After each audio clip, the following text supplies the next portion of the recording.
नाजरीन, आप देख रहे हैं SVFN न्यूज HD और मैं एंकर फरियाल गुल अब्बासी प्रोग्राम लाइव डिबेट के साथ हाजिर हूँ। आपको खुशामदीद कहती हूँ। उम्मीद है आप सब खैरियत से होंगे। नाजरीन, आज एक बहुत अफसोदा सा दिन था, बहुत परेशानी वाला दिन था।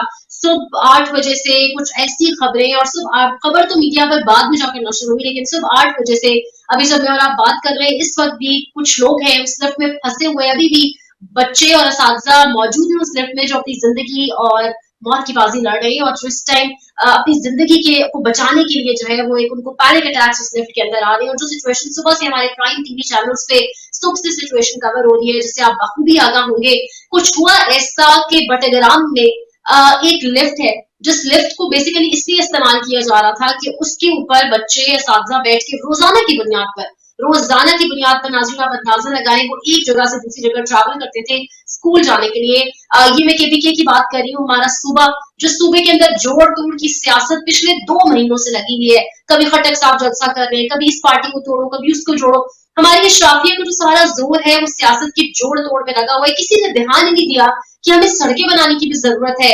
बच्चे रोजाना की बुनियाद पर इतने खतरनाक रास्ते से गुजर कर, मतलब तालीम के लिए उनकी मोहब्बत, उनकी लगन चेक करें आप, कि इतने खतरनाक रास्ते से गुजर कर रोजाना की बुनियाद पर उनको स्कूल जाना पड़ता था। और उन वालिदैन का दिल कितना मजबूत होता होगा जब रोज उनको भेजते थे।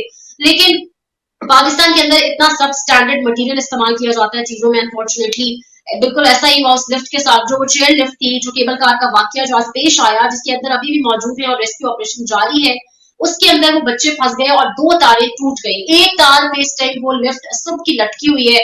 और पहले एक ऑपरेशन हेलीकॉप्टर के ऑपरेशन के लिए उस हेलीकॉप्टर ने वहां का चक्कर काटा। लोगों ने बड़ी तनकीद की कि वो हेलीकॉप्टर सिर्फ चक्कर लगा के वापस आ गया। बेसिकली वो हेलीकॉप्टर पहली ही दफा में ऑपरेशन के लिए नहीं गया था, वो रेकी करने गया था, सिचुएशन को देखने गया था कि आया ऑपरेशन किया भी जा सकता है, कितना नाजुक मरला है, किस तरह से रिकवर किया जाएगा।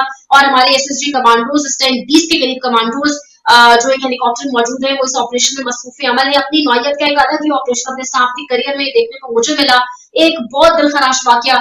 अभी तक सबसे अच्छी इसमें खुशाइन बात जो थोड़ी हौसला अफजा है वो ये है कि 3 बच्चों को रेस्क्यू कर लिया गया है। एक बच्चा हार्ट पेशेंट बताया जाता है, जिसको पैनिक अटैक शुरू हो गए थे। फिर हेलीकॉप्टर के जरिए से बच्चों को फूड, पीने का पानी और इस तरह की चीजें और अद्वियात पहुंचाई गई। और लेकिन आप खुद सोचें कि 2000 फीट की बुलंदी पे जब आप ऊपर मुड़ के देखिए और आपको दिखे कुछ ना, नीचे आप देखें तो पैनिक अटैक्स आना, और जब आपको नजर आ रहा है कि आपकी जान अब कितनी ज्यादा खतरे में है, तो ये बिल्कुल नेचुरल है कि उस टाइम कोई भी होता उसका अपने असाब पे काबू नहीं रहता। फिर वो तो छोटे छोटे बच्चे, और उनपे क्या गुजरी होगी। उनके साथ उनकी एक टीचर भी मौजूद है, एक उस्ताद और बाकी सब बच्चे। 8 अफराद जो है वो सवार है उस लिफ्ट में। उस लिफ्ट का दरअसल अब उस लिफ्ट के अंदर जो लोग हैं, जो इंसान मौजूद है इस टाइम, उनका भी वेट है।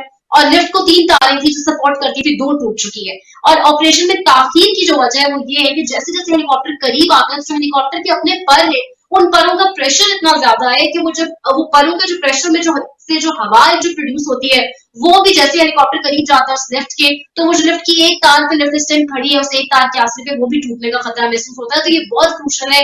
दूर से बैठकर बातें करना शायद नागरिक के लिए बहुत आसान है, लेकिन ये ऑपरेशन बहुत मुश्किल है। जैसे हमारे SSG कमांडोज जिनके अंदर इतनी सलाहियत है, और इंशाल्लाह बाकी लोगों को भी हमारी हिफाजत निकाल देंगे। टीवी ज्यादा देर आप बैठ के नहीं देख सकते, यकीन माने कि खौफ आता है कि अभी कुछ कोई अफसोसनाक खबर हमें ना मिले, क्योंकि अगर वहां से कोई गिर गया तो उसके बचने का तो सवाल पैदा नहीं होता। हम उम्मीद करते हैं, खुदा न खास्ता अल्लाह के ऐसा कुछ नहीं होगा, और हम उम्मीद करते हैं कि इंशाल्लाह बाकी तमाम जाने भी बाहिफाजत बचा ली जाएंगी। बड़ा क्रूशल किस्म का बड़ा नाजुक ऑपरेशन है जो इस टाइम किया जा रहा है, और सबसे अहम बात SSG कमांडोज कर रहे हैं। तो हमें पूरी उम्मीद है कि वो बासलाहियत नौजवान हमारे तमाम लोगों को बचा लेंगे। लेकिन अशराफिया के लिए एक पैगाम कि क्या उनको ये सब फुटेजेस देख के जो सुबह से प्राइम टीवी चैनल्स पे चल रहा है, थोड़ी सी शर्म महसूस हो रही है, थोड़ी सी हया महसूस हो रही है कि हमारे बच्चे किस तरीके से हमारे बच्चे ट्रैवल करके कितना खतरा बोल लेके स्कूल जा रहे हैं, कि हम एक सड़क नहीं बनवा सकते। शहबाज सरकार ने अपने जाने के दिनों में एक बहुत बड़ा इशाइया दिया, करोड़ों रुपए उस इशाइये पे लगा दिए। क्या वो करोड़ों अरबों रुपए जो इशाइयों और खानों पे लगते हैं, क्या वो तमाम पैसे सड़कें बनवाने में, लोगों की वेलफेयर के ऊपर नहीं यूज हो सकते? जब हम टैक्स पे करते हैं तो उसके बाद हमारे बच्चों को क्या मिलता है? जो बड़ों की लड़ाई है, इसमें हमारे बच्चे, हमारी आम आवाम पिस जाती है कि क्या वाकया सबसे पेश आया। इस टाइम रेस्क्यू ऑपरेशन जो जारी है उसमें कितनी पेशरफ्त है? 3 बच्चों को बाजियाब कर लिया गया है, मजीद क्या पेशरफ्त चल रही है?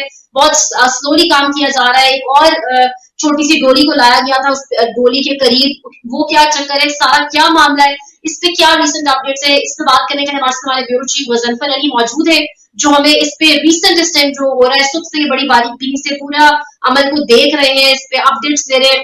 गजनफर, आप हमें सुन पा रहे हैं? जी बिल्कुल, ये अफसोसनाक वाक़या आज सुबह सवेरे जिला बडग्राम की तहसील अलाई में पेश आया, जहां पर चेयर लिफ्ट की 2 रस्सियां टूट गई। एक रस्सी पर चेयर लिफ्ट हवा में अभी तक लटक रही है। स्कूल जाने वाले असातिज़ा और बच्चे कई घंटे से लिफ्ट में फंसे हुए हैं। लिफ्ट में असातिज़ा और 8 बच्चे मौजूद थे। लिफ्ट सैकड़ों फुट बुलंदी पर एक जानब को हवा में लटकी हुई थी। ज़राए के मुताबिक पाक फौज के 2 हेलीकॉप्टरों ने रेस्क्यू ऑपरेशन में हिस्सा लिया। अब तक 4 बच्चों को रेस्क्यू किया जा चुका है। बडग्राम रेस्क्यू ऑपरेशन का पहला राउंड मुकम्मल हुआ। एयरफोर्स हेलीकॉप्टर से कमांडो ने मुतासिरीन को पानी, खुराक और दिल की धड़कन नॉर्मल करने की अद्वियात पहुंचा दी, ताकि रेस्क्यू करते हुए जहां हेलीकॉप्टर की आवाज से बच्चे नॉर्मल। ऑपरेशन शुरू हुआ तो दूसरे राउंड में पाक फौज के जांबाज नौजवानों ने 4 बच्चों को रेस्क्यू कर लिया। 200 मीटर की बुलंदी पर पाकिस्तान की तारीख का पहला खतरनाक ये ऑपरेशन है। फिलहाल पहले मरहले में मुतासिरीन की एनर्जी बहाल करने के लिए खुराक और पानी पहुंचाया गया। दूसरे मरहले में मुतासिरीन को कवर कमांडर की मदद से मरहलावार ऊपर उठाया गया, जिसमें 4 बच्चों को अब तक रेस्क्यू किया जा चुका है। बडग्राम में चेयर लिफ्ट का रेस्क्यू ऑपरेशन इंतहाई मुश्किल और कठिन रहा, क्योंकि डोली सिर्फ एक रस्सी से लटकी हुई थी और हवा में तेज चल रही है। तेज हवाओं की वजह से रेस्क्यू ऑपरेशन करने में पाक फौज के जवानों को शदीद मुश्किलात का सामना करना पड़ा। हेलीकॉप्टर नजदीक जाने से हवा के प्रेशर से डोली हिलना शुरू कर देती है, जिससे ऑपरेशन की मुश्किलात मजीद बढ़ गई है। इस वक्त सीलिंग ऑपरेशन के जरिए तमाम एहतियाती तदाबीर को मलूज़े खातिर रखते हुए रेस्क्यू की कोशिश की जा रही है। रेस्क्यू ऑपरेशन में स्पेशल सर्विसेज ग्रुप की सीलिंग टीम। जगह बताइएगा किस जगह पर ये वाकया पेश आया है? एग्जैक्टली जगह कौन सी है? कोई गांव है? क्या नाम है उस गांव का? बडग्राम का तो मैं पता जी बिल्कुल, जिला बडग्राम की तहसील अलाई में ये 8:20। बहुत शुक्रिया मुजफ्फर, आपने तफसीलात से आगाह किया, बहुत शुक्रिया तफसीलात से आगाह करने के लिए। नाजरीन, ये दिलखराश वाकया, उम्मीद करते हैं कि अशराफिया की आंखें खोल सकेगा और तमाम बच्चों को, असातिज़ा को आज खैर वाफियत से रेस्क्यू करवा लिया जाएगा और उसके बाद ये ऐसे वाकयात हमें देखने को नहीं मिलेंगे और अशराफिया जो अपनी अयाशियों में पैसा लगाती है, वो पैसा ऐसी जगहों पर इन्वेस्ट होगा जिससे वाकई में असल मानों में जिस काम के लिए इनको इलेक्ट करके लाया जाता है वो हो सके और आवाम की वेलफेयर का काम हो सके। नाज़रीन, ब्रेक के बाद बात करेंगे इस्लामाबाद हाई कोर्ट में, जिसपे आज सबकी नजरें थी। इस्लामाबाद हाई कोर्ट में आज अहम तरीन पेशी थी पाकिस्तान तहरीक इंसाफ के चेयरमैन जनाब इमरान खान साहब की। उनको पेश किया गया, नहीं किया गया, कोर्ट रूम के अंदर का अहवाल क्या है, पाकिस्तान तहरीक इंसाफ के वकला क्यों आज खासतौर पर लतीफ कोसा क्यों गर्म हुए, कोर्ट रूम के अंदर क्या हुआ, इलेक्शन कमीशन के वकील का क्या कहना था, इस सब पर बड़ा तफसील से आपको आगाह करेंगे। ब्रेक के बाद आपसे मिलते हैं। ये लो बेटा, बच्चों सरप्राइज। थैंक यू दादा जान। दर पे कभी मुझे बुलाओ जी, रूह को रोशनी से वाइटल सोप और मलका मसाला उम्रा पैकेज के विनर हैं मुल्तान से अब्दुल कादिर साहब। सरप्राइज दादा जान, उम्रा मुबारक हो। मलका मसाला या वाइटल सोप के 5 खाली पैकेट्स, नाम, पता और फोन नंबर के साथ पीओ बॉक्स नंबर 809 मुल्तान पर भेजकर उम्रा पैकेज की कुरानंदाजी में शामिल हो जाएं। हर महीने की 30 तारीख को 30 खुशनसीबों के नाम टीवी और अखबार पर अनाउंस किए जाएंगे। Venus group of companies. क्या आप अपने माली अहदाफ तक पहुंचना चाहते हैं तो फिक्रमंद होने की कोई जरूरत नहीं, क्योंकि वीनस ग्रुप ऑफ कंपनीज आपके लिए एक ऐसा प्लेटफॉर्म है जहां आप अपने माली अहदाफ तक बआसानी पहुंच सकते हैं। हम दुनिया भर में अपनी खिदमात फराहम कर रहे हैं। कमोडिटी मार्केट में महारत के साथ साथ हम अपनी पेशा वाराना पुर अज़म खिदमात के साथ बढ़ती हुई मार्केट में जिंदा रहने में आपकी मदद करते हैं। हमारा एतमाद मार्केट के खतरात को कम करना है, जिसका नतीजा आप काबिल जिक्र मुनाफा कमाते हैं। वीनस कस्टमर केयर सपोर्ट 24 घंटे मुफ्त मुशावरत फराहम करती है और हमवार अमल के लिए हमारे पार्टनर्स की मदद करती है। तो आज ही हमारी वेबसाइट पर रजिस्टर हो और मुनाफा कमाना शुरू करें।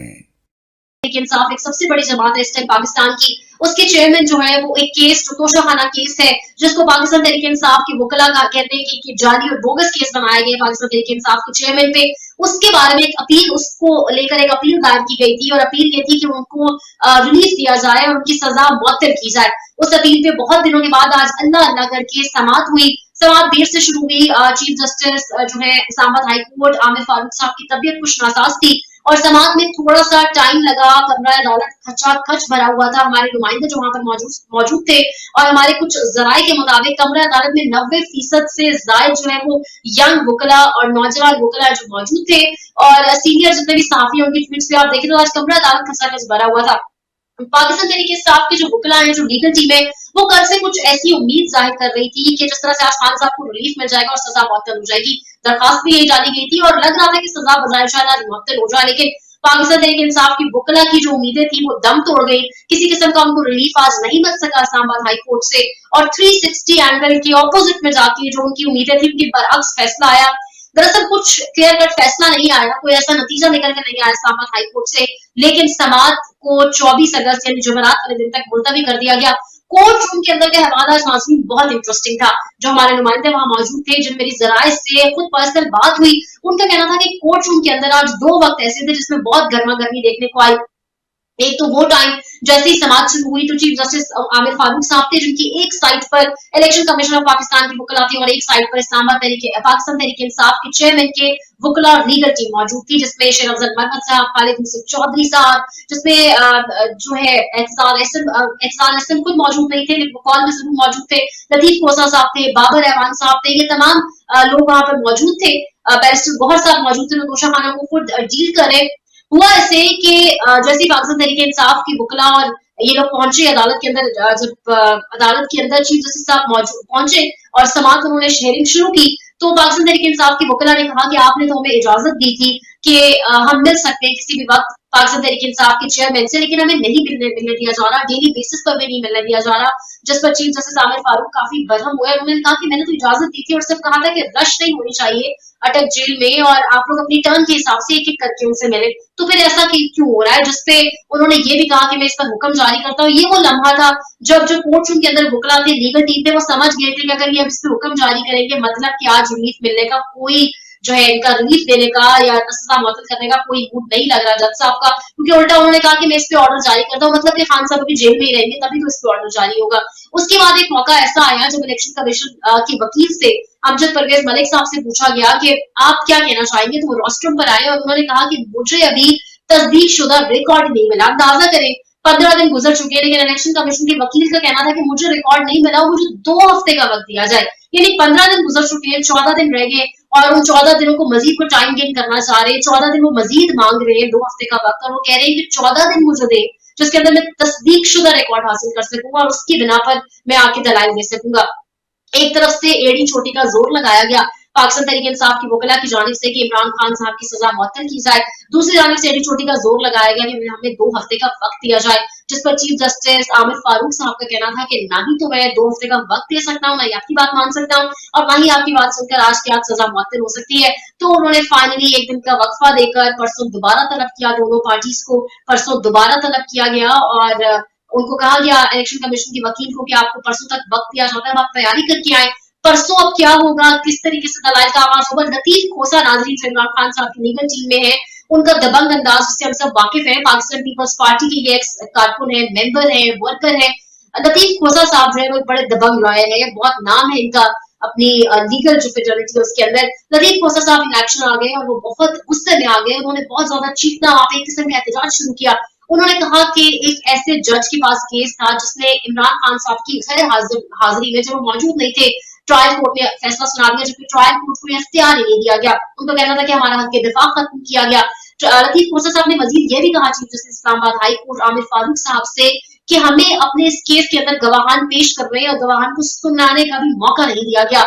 ये केस का फैसला बिल्कुल मेरिट पे नहीं हुआ है, ये जाली और बोगस केस है। अगर आपने सजा नहीं खत्म करनी, अगर आपने रिलीफ नहीं देना तो आप आज कोई फैसला तो सुना दे ताकि टाइम गेन ना हो। काफी ज्यादा इश्तियाल में आ गए थे वो, काफी ज्यादा गुस्से में आ गए थे। लतीफ कोसा एक्शन थे आज इस्लामाबाद हाई कोर्ट के अंदर और उन्होंने काफी ज्यादा बातें कही थी जैसे इस्लामाबाद हाई कोर्ट से एक एहतराम के दायरे में रहते हुए कही, लेकिन उनके दलाइल काफी सख्त थे आज। उन्होंने कहा कि हम बिल्कुल इस फेवर में नहीं है कि इलेक्शन कमीशन के वकील को मजीद वक्त दिया जाए, इनके पास 15 दिन का वक्त था, ये तस्दीक शुदा रिकॉर्ड लेके आ सकते थे। और इसके साथ साथ लतीफ कोसा ने एक बहुत अहम लीगल नुकता उठाया कि जो सेक्रेटरी इलेक्शन कमीशन है जिसने ये फॉरवर्ड किया था, ये रेफरेंस आगे भेजा था, वो तो पूरा इलेक्शन कमीशन है ही नहीं, वो सिर्फ एक सेक्रेटरी है। तो इसकी क्या कानूनी हैसियत हो सकती है ये रेफरेंस फॉरवर्ड करने के ऊपर। तो ये तमाम तर जो मामला और जो बारीक बिलियां लतीफ कोसा ने आज हाईलाइट की, इसके ऊपर कल सुप्रीम कोर्ट भी जरूर गौर करेगी, क्योंकि अभी पाकिस्तान तहरीक इंसाफ के चेयरमैन और पाकिस्तान तहरीक इंसाफ के वकला और कारकुनान के लिए उम्मीदें मुकम्मल दम नहीं तोड़ी।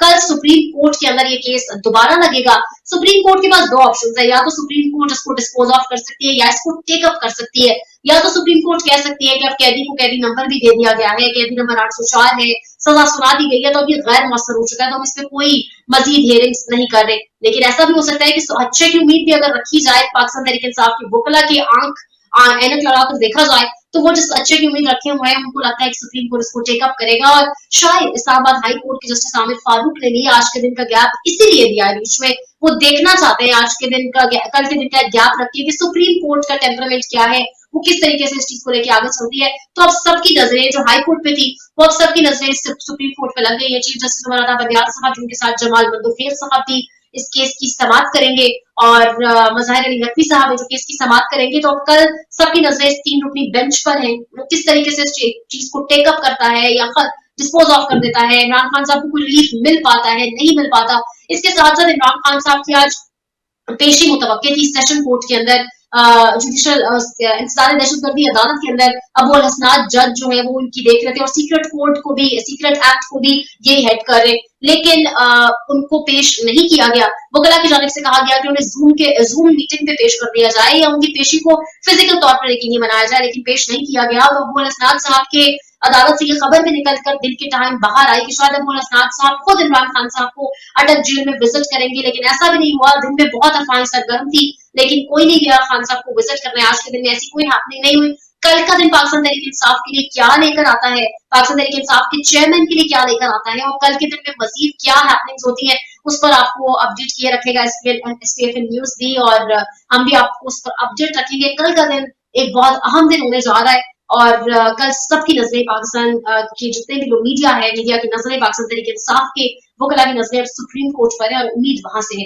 देखते हैं कल क्या फैसला निकल कर आता है। शीरी मजारी की बेटी ईमान मजारी के बारे में, ईमान हाजिर मजारी, शीरी मजारी और ईमान मजारी 2 खवातीन जो अपने घर में रहती हैं, और ईमान हाजिर मजारी ने बेसिकली 3 से 4 रोज पहले एक इश्तियाल अंगेज मॉब था जिसको अली वजीर हेड कर रहे थे, और पश्तून तहफ़्फ़ुज़ मूवमेंट PTM जो एक जमात है, जो पख्तूनख्वा की जमात है, वो एक मॉब लेकर इस्लामाबाद पहुंची और एक काफी साइजेबल नंबर था उनका, नो डाउट। लेकिन इसमें जो तकरीर की गई वो बहुत ज्यादा इश्तियाल अंगेज थी और इंसाइटमेंट, और आप कह रहे हैं कि उससे ट्रिगर किया जाना, प्रोवोक किया गया, लोगों को करने की कोशिश की गई, कुछ ऐसे नारे लगवाए गए। उसके बाद हुआ कुछ ऐसा कि ईमान मजारी को 24 घंटे के अंदर अंदर उनके घर से दरवाजे तोड़ के, दीवारें फलांग के उठा लिया गया बगैर किसी वारंट दिखाए। वो स्लीपिंग सूट में थी और ये मैं अपने पिछले प्रोग्राम में आपके साथ डिटेल से डिस्कस भी कर चुके।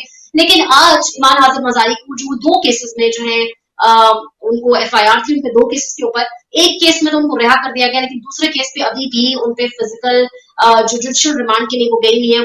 उस केस के अंदर अभी भी उनका जुडिशियल रिमांड जो है वो उधर ही फैसला उधर का उधर बरकरार है। एक केस के अंदर उनको रिहाई मिल चुकी है और जब ईमान हाजिर मजारी जेल के अंदर पहुंची तो ईमान हाजिर मजारी ने वहां पे भूख हड़ताल का भी ऐलान कर दिया। उनका कहना था कि जेल के अंदर कुछ इस किस्म का माहौल है और जिस किस्म का खाना मुझे दिया जा रहा है, तो उन्होंने बेसिकली निजाम के खिलाफ आवाज बुलंद की। उन्होंने कहा कि मैं खाना भी नहीं खाती। उन्होंने भूख हड़ताल का ऐलान कर दिया, जिसमें कुछ बड़े इमोशनल मनाजिर भी ट्विटर पे और हमें सोशल मीडिया पे देखने को मिले कि शीरी मजारी जो पाकिस्तान तहरीक इंसाफ से जिनका ताल्लुक रह चुका है, हमारी सियासतदान और एक ह्यूमन राइट एक्टिविस्ट के तौर पर भी जानी जाती है, ईमान हाजिर मजारी की वालदा है, उन्होंने बड़े इमोशनल तरीके से कहा कि अगर मेरी बेटी को मारना है तो एक ही बार जहर देकर मार दो। ये काफी ट्रेंड कर रहा है, ये वायरल हुआ है इस टाइम ये क्लिप। उसके बाद ही शायद अदालतों की तरफ से भी छोटा सा एक रिलीफ दिया गया ईमान हाजिर मजारी को, और एक केस में उनको रिहाई मिली है, लेकिन एक केस में अभी भी वो फिजिकल रिमांड उनका जू का तू है, उसमें उनको कोई रिलीफ नहीं मिल सका।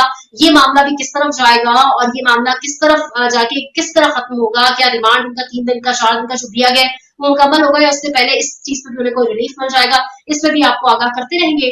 अगले प्रोग्राम तक नाज़रीन अपना ख्याल रखिए। तमाम तर जो डेवलपमेंट्स जो हैपनिंग्स हो रही है उस पर आपको अपने प्रोग्राम में आगाह करेंगे। अल्लाह ने के बाद।